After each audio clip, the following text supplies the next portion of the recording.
The audience here was taken back to 1941 through the sights and sounds capturing the heat of the Second World War and Chinese people's resistance against Japanese aggression. The film, The Sinking of the Lisbon Maru, documents one of the tragic and heroic moments of the Second World War, bringing vital history lessons to people across the world.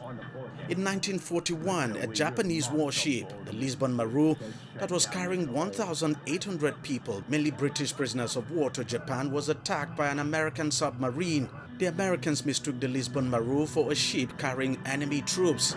Before long, the vessel began sinking near the Chinese Donji Island. For the British prisoners of war inside the ship, death loomed large. Rather than rescue the prisoners of war, their Japanese captors locked them under the cabin and opened fire on those who tried to escape. More than 800 of the prisoners were killed. But braving all the odds and risking their own lives, local Chinese fishermen in the nearby island intervened and rescued almost 400 of the prisoners of war. Some members of the audience who got to know about the story for the first time couldn't hold back their emotions.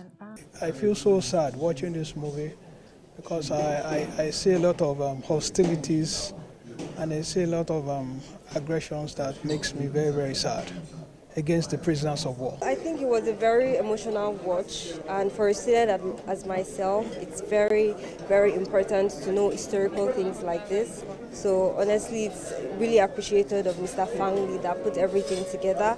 It is very, very important for us to know that we are all people, we are all humans, and in everything that we're doing, we should be able to help one another out. Looking at the Chinese fishermen that helped the POWs from the Lisbon Maru boat, honestly, for me as a student, it's showing that no matter where I find myself, I should be able to help people irrespective of their race, irrespective of their nationality. Beyond documenting the incident, the film honors the memory of the prisoners of war and salutes the heroics and milk of kindness of the Chinese fishermen. For some who watched the screening, the film passes across some very important messages. Watching this film tells us much more than we can see. As I'm talking to you, I should be weeping. But the weeping of the Chinese has turned to a great joy. I think they were destined to live, to survive. Indeed, it shows that what you go through today is certainly not the end of the story. You must be resistant to all evils, and you must resolve in yourself that you will survive.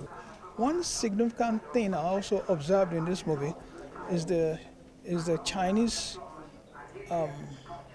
spirit in this particular situation.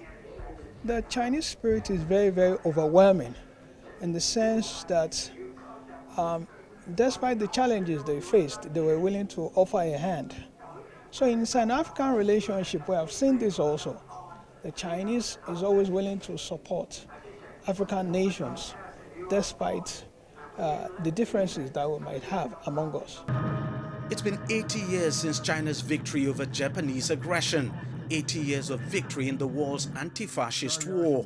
It's also been 80 years of remembering the sacrifices of that period. We appreciate all the people support the Chinese, the anti-Japanese war, especially the British soldiers, American soldiers, also all the peoples. So today we are here. We cannot forget the past. Today, while regional conflicts still persist, the mission of peace remains ever vital. Let us learn from history, hold firm in our convictions, seize the opportunities for peace and development, and join hands to write a new chapter in China, Nigeria, and China-Africa friendship and cooperation. The bravery of the local Chinese fishermen, as shown in the film The Sinking of the Lisbon Maru, may have happened many years ago, but it remains a testament to China's undying spirit and quest for world peace that's been seen even in this day and age. Deji Bademasi, CGTN, Lagos, Nigeria.